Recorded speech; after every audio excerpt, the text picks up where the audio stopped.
अरे वाह।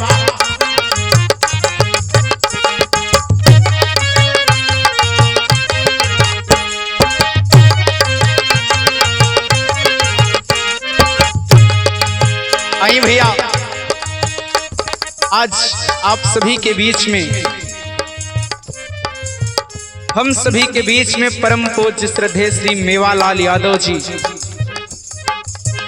जो कि जौनपुर के मल्हनी चौराहे पर एक इमरती के सुप्रसिद्ध दुकान मालिक बाबूजी हम सभी के बीच में नहीं रहे। आइए आज हमारी पूरी टीम बाबूजी के चरणों में बार बार नमन करते हुए श्रद्धा सुमन अर्पित करती है और बाबूजी के इस प्यार भरे सम्मान की जिंदगी भर में बयां नहीं किया जा सकता है, शब्दों से भी बयां नहीं किया जा सकता है। आइए बाबूजी के चरणों में श्रद्धांजलि गीत अर्पित बाबा। अरे प्रेम से बोलल,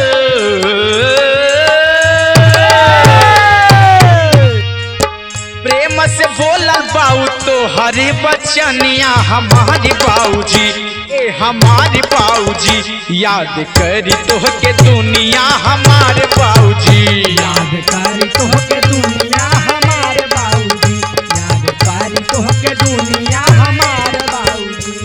अरे प्यारा से बोलल, प्यार से बोलल तो हरी बचनिया हमारे बाऊजी, याद करी तो के दुनिया हमारे बाऊजी, याद करी तो के दुनिया हमारे बाऊजी, याद करी तो के दुनिया हमारे बाऊजी। ए भैया हो, एक मल्हनी क्षेत्र में, इस जौनपुर में इमरती से प्रसिद्ध, आज इस पूरे दुनिया में नाम किए, आज हम सभी के बीच में नहीं रहे बाबूजी। और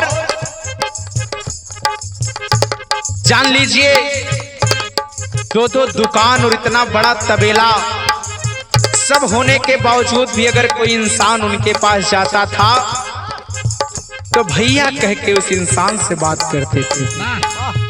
धन्य है बाबूजी, भगवान अपने श्री चरणों में आपको स्थान दें।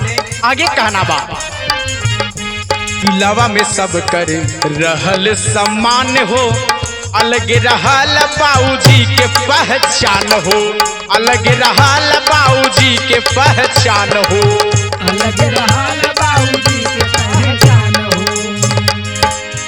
अरे छोड़ी गईले हमनी के, ए भैया बाबूजी ब्रह्मलीन हो गए हैं, जो कि संत निरंकारी मिशन के मल्हनी ब्रांच के मुखी थे।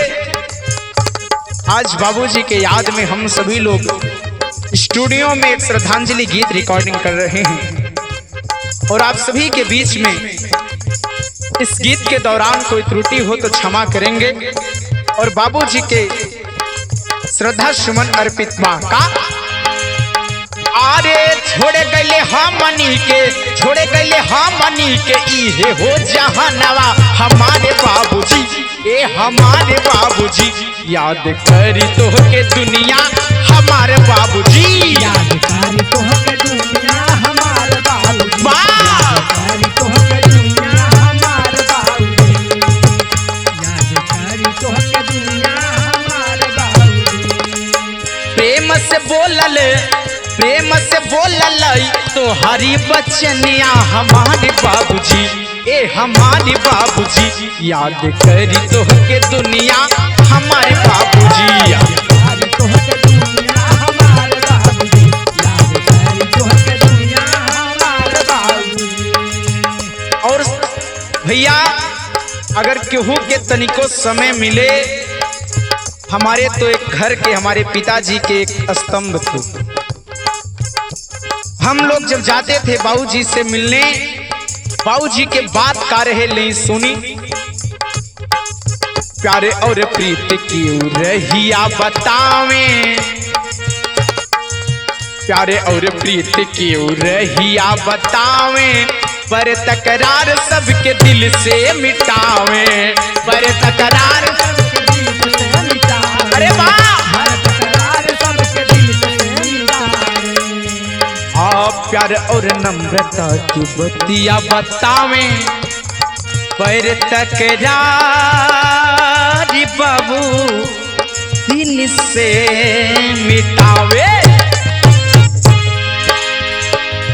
कैसे बखानी बाबू कैसे बखानी बाबू तो हरी कहानियां हमारे बाबूजी ए हमारे बाबूजी याद करी तो के दुनिया हमारे बाबूजी याद करी तोहके दुनिया हमारे बाबूजी, याद करी तोहके दुनिया हमारे बाबूजी। आप प्रेम से बोलल प्रेम से बोलल प्रेम से बोलल ई तो हर बचनिया हमारे बाबूजी याद करी कैसे दुनिया हमारे बाबूजी याद करी तो के दुनिया हमारे बाबूजी, याद करी तोहके दुनिया हमारे बाबूजी। और लास्ट लाइन में कहना बा आज हमारी पूरी टीम के साथ हमारे ढोलक पे हमारे अनुपम भैया, सुनील भैया, कोरस पे पंकज भाई और हारमोनियम पे हमारा छोटा भाई किशन राज आज उपस्थित हैं।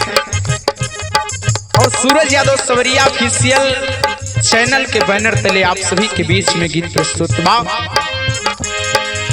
लास्ट में कहना बा का राउर कीर्ति तो जग में महान बा राउर कीर्ति तो जग में महान बा केहू का पुकारी कहे सब जग जहान बा केहू का पुकारी कहे सब जग जहान बा, केहू का पुकारी कहे सब जग जहान बा। अरे सूरज आई करेला अरे सूरज आई कहे बाबूजी भजनिया हमारे बाबूजी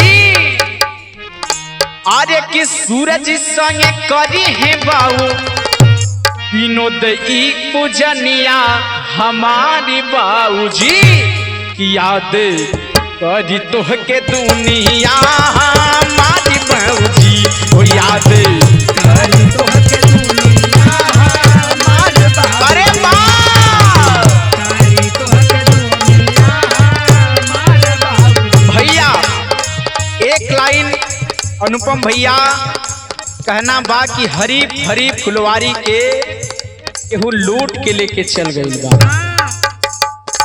एक लाइन कहना बा बाबूजी के आज पूरा परिवार रोवत बा बिलखत बा का?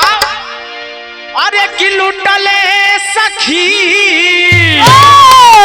अरे लूटले सखी की कवनो ठगवई नगरी मोरी लूटले सखी कवनो ठगवई नगरिया मोरी लुटल सखी ठगवन गरिया हमारी, लुटल सखी लूटले सखी हो लूटले सखी कवनो ठगवई नगरिया हमारी लूटले सखी कवनो ठगवई नगरिया हमारी लूटले सखी कवनो